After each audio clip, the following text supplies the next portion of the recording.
October 16, 1923. A 22-year-old man sits in a garage in Los Angeles. He has $40 in his pocket. His animation company just went bankrupt. His first major character was stolen from him. And in his hand, a letter from his former teacher. It reads, "Walter, you lack creativity. You are mentally deficient. You will never amount to anything." He folds the letter. He puts it in his pocket. He looks at a blank piece of paper, and he starts to draw. A mouse, a simple mouse with round ears and a tiny smile. He doesn't know it yet, but that mouse will become the most famous character in history. That garage will become a billion-dollar empire, and that teacher who called him deficient, she will die never knowing she was wrong.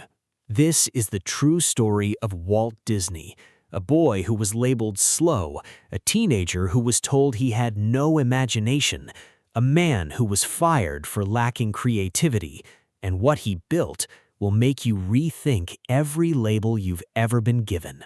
Walter Elias Disney was born on December 5, 1901 in Chicago, Illinois. He was the fourth of 5 children.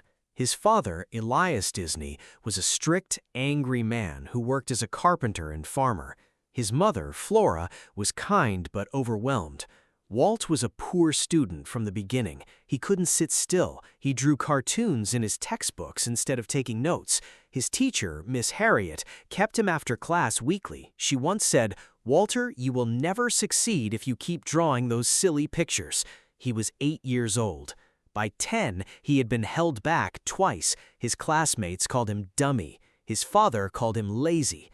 But Walt didn't care about math or spelling. He cared about drawing. He would draw for hours by candlelight after everyone went to sleep.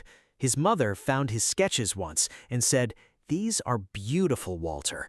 She was the only one who believed in him. She died when he was 15. After that, no one believed in him at all. When Walt was 14, his family moved to Kansas City. He attended Benton Grammar School. His new teacher, Mrs. Brown, was even harsher than Miss Harriet. She told his father, "Walter cannot focus. He cannot sit still. He is disruptive." The school brought in a psychologist. This was 1915. Child psychology was new. The psychologist gave Walt a series of tests. The results came back. The psychologist wrote, "Walter Disney exhibits a lack of creative imagination. He shows no aptitude for art. His cognitive abilities are below average. Recommendation: vocational training in manual labor. He will never succeed in academic or creative fields." Yes, a psychologist said Walt Disney lacked creative imagination. The same Walt Disney who would one day create Snow White, Pinocchio, Fantasia in Disneyland. Walt's father believed the report. He pulled Walt out of school at 14. "You're not smart enough for more education," he said. "You'll work with your hands."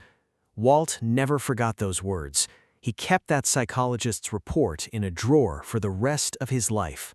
Elias Disney was a hard man. He had grown up poor in Canada. He believed that children needed to work, not dream. He beat his sons regularly. Walt later told his daughter, Diane, "My father had a temper. He would hit us with anything he could find, a belt, a stick, his hand. I learned to hide my drawings. If he found them, he burned them." And he did. One night, Elias found a stack of Walt's sketches under his bed. He took them to the kitchen stove. He opened the iron door. He threw them in, one by one. Walt watched from the hallway. He didn't cry. He didn't scream. He just watched. Later that night, he drew the same sketches again from memory. He hid them under the floorboards. He told his brother Roy, "One day, I'll draw so many pictures they can't burn them all. One day, my name will be on something they can't destroy." Elias Disney died in 1941. He never apologized. He never saw Disneyland. He never saw Snow White. He died believing his son was a failure. Walt didn't attend his funeral. At 16, Walt dropped out of school for good. His father put him to work on the family farm and then at a jelly bean factory. He hated it. He saved every penny. At 18, he lied about his age and joined the Red Cross as an ambulance driver in France during World War I. He drove ambulances for 9 months. When he returned, he wanted to be an artist. He got his first job at a commercial art studio in Kansas City. He was 19. He was fired within 2 weeks.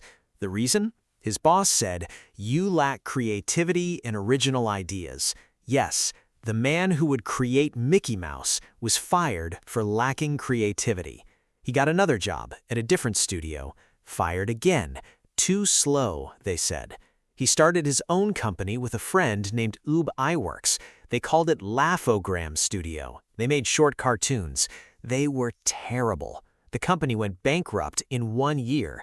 Walt owed $15,000. He was 21. He had no money, no job, no future. His father called him a failure.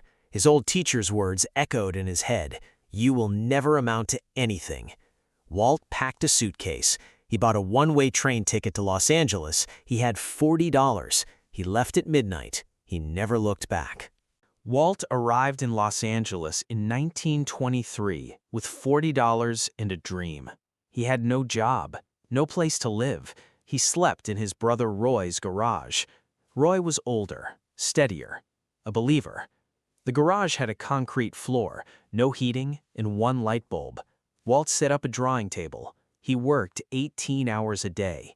He created a character named Oswald the Lucky Rabbit. A distributor loved it. They signed a contract. But Walt made a mistake.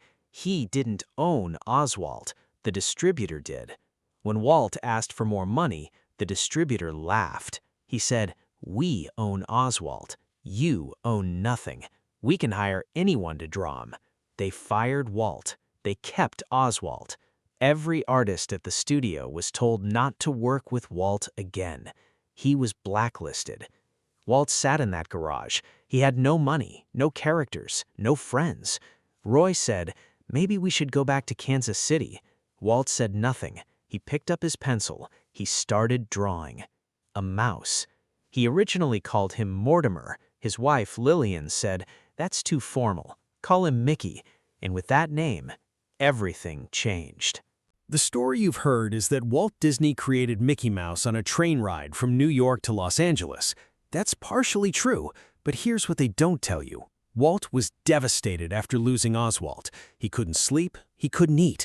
He took a train to New York to beg for his character back. They said no. On the return trip, he sat alone in his compartment. He pulled out a sketchbook. He started drawing mice. Not a sophisticated mouse, a simple mouse. Round ears, long nose, button nose. He drew 50 versions. One had a long tail, one had short legs, one had a small smile. He showed his wife Lillian when he got home. She pointed to the one with the smile. "That one," she said. "He looks mischievous." Walt named him Mortimer. Lillian said, "Mortimer sounds like a butler. Call him Mickey." And Mickey Mouse was born. Not in a boardroom, not in a focus group. In a train compartment, on a napkin, by a man who had been told his whole life he wasn't creative enough. Walt later said, "Mickey came out of desperation. He was everything I wasn't, confident, lucky, smiling. I drew the mouse I wanted to be." Mickey Mouse debuted in Steamboat Willie on November 18, 1928. It was the first cartoon with synchronized sound. People lost their minds. They had never seen anything like it. A mouse that danced, that whistled, that had personality. The film was a sensation. Within a year, Mickey Mouse was a national icon. Fan clubs formed, merchandise sold out. But Walt didn't stop. He made silly symphonies. He made The Three Little Pigs. He made Snow White and the Seven Dwarfs, the first full-length animated film. Everyone said it would fail. They called it Disney's folly. Walt mortgaged his house. He sold his car. He put everything into Snow White. The film premiered in 1937. It made $8 million during the Great Depression. That's $150 million today. Walt won an honorary Oscar, 1 regular-sized Oscar and 7 tiny ones. The crowd gave him a standing ovation that lasted 10 minutes. Walt stood on that stage. He looked at the Oscars. He later said, "I thought about my father. I thought about the teacher who said I lacked creativity. I thought about the psychologist who said I was deficient. And I smiled." He never mentioned them by name. He didn't need to. In 1955, Walt Disney opened Disneyland. He had dreamed of it for 20 years. He mortgaged everything again. People said it would fail. A theme park for cartoons, they laughed. On opening day, 33,000 people came. The parking lot overflowed. The lines stretched for blocks. But here's the moment no one talks about. Walt invited his old teacher, Mrs. Brown, to the opening. She was 80 years old. She lived in a nursing home in Kansas City. He paid for her flight. He paid for her hotel. She arrived in a wheelchair. Walt walked up to her. He knelt down. He said, "Mrs. Brown, do you remember me?" She squinted. "Walter Disney?" she said. "The boy who couldn't sit still?" Walt smiled. He said, "The boy who lacked creativity." She looked at the castle, at the crowds, at the children laughing. She started to cry. She said, "Walter, I was wrong. I was so wrong." Walt took her hand. He said, "You weren't wrong about me. You were wrong about what creativity looks like. It looks like not sitting still. It looks like drawing when you should be listening. It looks like being called deficient and drawing anyway." She died 2 years later. Walt paid for her funeral. Walt Disney died on December 15, 1966. He was 65 years old. He had won 22 Academy Awards, more than any person in history. His name is on a company worth over $200 billion. He built an empire from a garage, a pencil, and a mouse. But the most important thing he left behind wasn't the theme parks or the movies. It was a note he wrote in 1938. It said, "They told me I was slow. They told me I was deficient. They told me to stop drawing. I didn't. That's the only difference between me and the people who gave up." Today, schools no longer label children mentally deficient the way they did in 1915. But misdiagnosis still happens. Millions of children are still being told they are broken, that they lack creativity, that they will never amount to anything.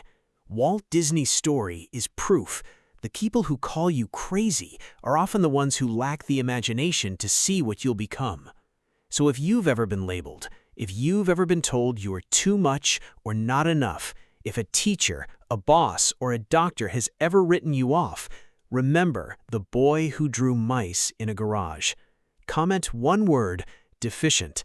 Take the label back. Make it your own. Subscribe for more stories of misdiagnosis turned into masterpieces. And never stop drawing. Never.